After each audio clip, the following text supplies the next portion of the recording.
afternoon. Are we shooting now? So today I'm with Sir Jemy, the Dean of UANP Law School. So sir, thank you po sir for your time. No, thank you for inviting First question me. po sir, regarding yesterday's panel po. Personally, I was a bit disappointed with the answers of our ASEAN counterparts.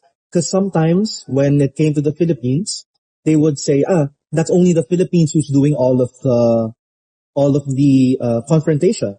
But then all of a sudden when they're talking about geopolitics, it's a we. All of a sudden we're part of it. So what are your thoughts upon it? So there's nothing surprising about it. I think that's how countries would react. As they say, success is an orphan, and winners tend to be shared. And so in this particular case, I don't think there's any surprise in the fact that the Philippines would be making its stance alone because of its peculiar circumstances. And the other countries will, of course, be acting towards their own specific national interest. It would be better, of course, if you were acting in concert, but unfortunately, ASEAN has never been that, particularly when it comes to national security. And so, yes, it's disappointing, but that's what it is. Do you think we'll see more of that come the 2026 ASEAN, as we are chair and President Marcos has been adamant about pushing the COC? Do you think that because our ASEAN bloc members are like that, it will translate towards that way when on the incoming ASEAN in 2026? Well, it depends on how crafty and how prepared the Marcos administration is. I think one aspect that we have to consider is that we know already that the ASEAN members will be acting in this way. Yeah. So there's no surprise. So anything that the Marcos administration can do to herd us all into more or less one direction we should already be considering as a victory. So what I'm saying is that at least there will be no surprises. We know that the ASEAN will be acting in disparate ways under the guise of so-called the ASEAN way, which frankly I don't know what it means. Pero but the fact is that at least we know we're prepared, and I hope that the Marcos administration is prepared for this reality that it's going to be confronting. Mm-hmm. A quick comment lang from you, sir. One of the panelists yesterday said that when it comes to the COC and when it comes to the South China Sea, it should be lawyers talking and not diplomats. What do you think about that, sir? No, that's a terrible idea. And I'm a lawyer. No. We should have the best possible team that we can have.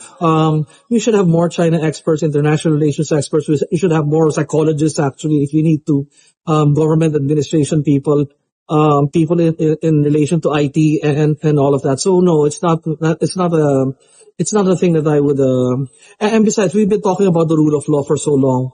And a lot of the lawyers have been pushing the concept of rule of law because it's what we know.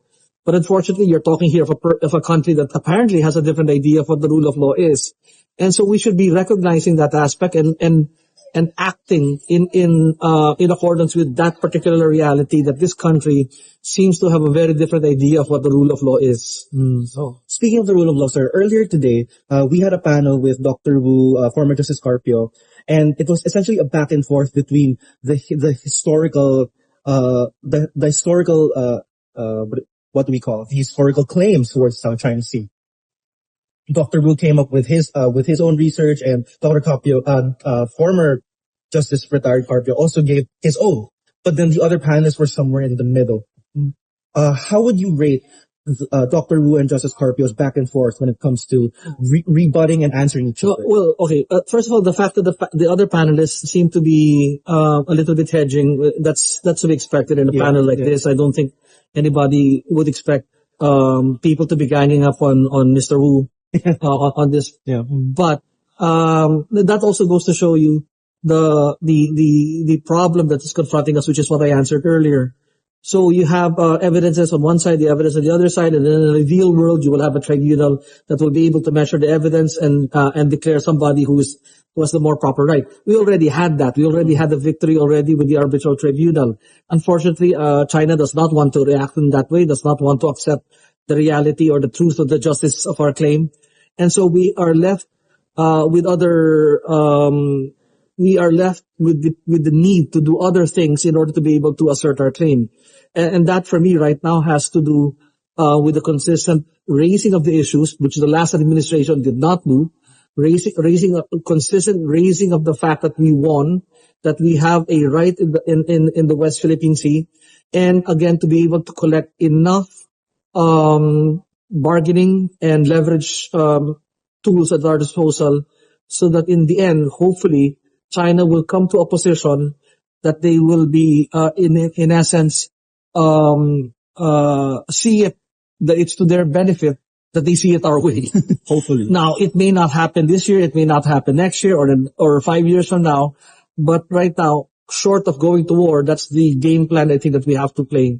So, talking about the arbitral ruling, Dr. Wu said that the arbitral ruling does not have the consent of China, and that what the Philippines is doing with the grounding of the BRP Sheramander is illegal because they didn't consent to it. But then Justice Carpio rebutted back by saying that no, because you ratified UNCLOS, in a way you had consent. What are your thoughts on that, sir? Well, two ways to answer that. Number one, I'm not going to contradict Justice Carpio. But on the other hand, no, of course China did consent. Remember, the nature of the ruling had to do with the definitions. And in that particular aspect, with regard to the provisions of the UNCLOS and the ITLOS provisions as well, China actually did give their consent. If it were a different kind of ruling, then perhaps Chinese reservations would make sense. But in this particular, in the particular way that the case was crafted by the Philippines, it went beyond or outside the reservations made by China. And so no, it is not correct that China actually did not give their consent. There was full consent. The fact that they even made their own white paper to address the existence of the tribunal, I think is also an additional factor with regard to that. So no, I think the answer of China does not would not make sense. And lastly, earlier today as well, we had the ambassadors of Japan, Germany, France, and I believe Australia during the panel.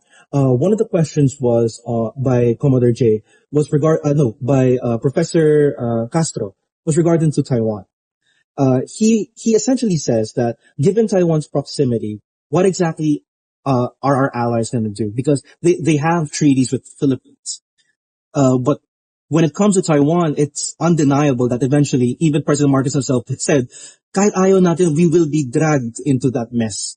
So, do you think our allies would possibly walk out a bit if we were dragged into that mess? Because the answers with the ambassadors, they were very vague. And of course, they're not the ambassadors of Taiwan, of the Philippines, of their nations to Taiwan. But to a sense, they must have an idea of that in terms of the geopolitical essence. Taiwan is an issue, not if, but when. And I think everybody agrees with what you just said. And nobody's going to say that out loud right now. But I think everybody already accepts that. If ever, for example, we're going to have a conflict, it's because of Taiwan. It's not because of the West Philippine Sea or something. That is something that actually could be dribbled for decades, if ever, as far as China is concerned. But I think what is more urgent right now for China, particularly in terms of its economics, its demographics, and so on, there's a need for them to be able to make a play for Taiwan sooner rather than later. And I think Xi himself said so, or indicated in so many words. So there you have it. I mean, we will.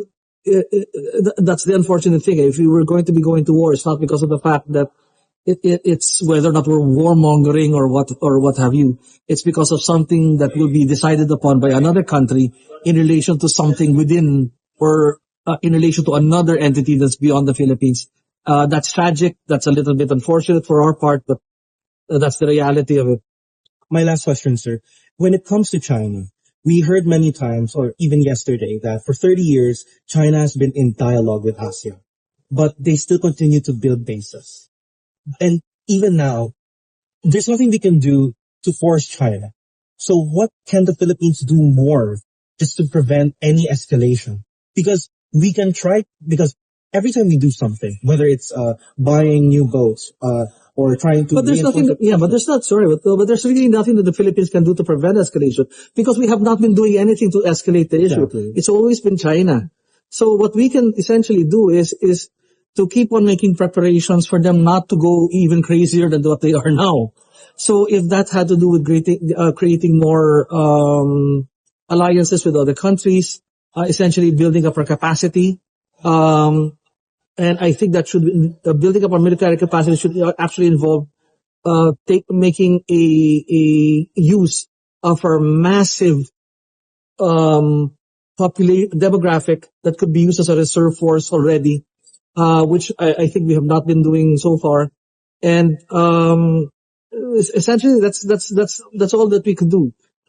We just have to be able to show to China that we are prepared to go to any limits, so that hopefully they will not do anything that would force us to go through those limits. So, but I actually wrote this in a previous article before, and I already also mentioned this in a previous conference. We've already done what we're all supposed to do. It's the rest of the world already that has to come in and pitch in and help and make sure that this does not go beyond the trouble that we're experiencing now. So, Last comment, sir. If we've done anything, what else can the Marcos administration show the world, just so that there's that little bit more push for us, for them to see what's happening here, see what's going on? no, I think President Marcos has been quite good in playing in the world stage. But perhaps one very significant thing that he can do domestically is to impose our laws in relation, for example, to those that are going against national security. There are a lot of people who are destabilizing and engaging in propaganda against the policies of the Philippines, and I think time has come already for the Marcos government to put its foot down already and start making examples of these people who are working against the interests of the Philippines. And these are fellow Filipinos, which is unfortunate about it. The other thing that we really need to do very openly and very publicly is to correct the huge trade deficit that we have with China. It is incredibly incongruous and quite irresponsible also of our businesses to know that we have a hostile country and yet to make our economy dependent on this particular hostile country. I think we should be forming a tariff policy and an economic policy, looking for other sources. Remember, Chief of Staff General Bronner already said that we need 30 days. I presume 30 days is too short, but let's assume that let's work on the 30-day number that he gave. In order for us to survive those 30 days, we need to have economic measures in place. Our food, our water, our energy, and all the other essentials that we need to be able to survive as a people, logistics, transportation. How are you able to do that when a bulk of it is essentially coming from China? So I think it's something that we already need to be able to start correcting, and the sooner rather than the later. Thank you, sir, so much for your time. Thank you.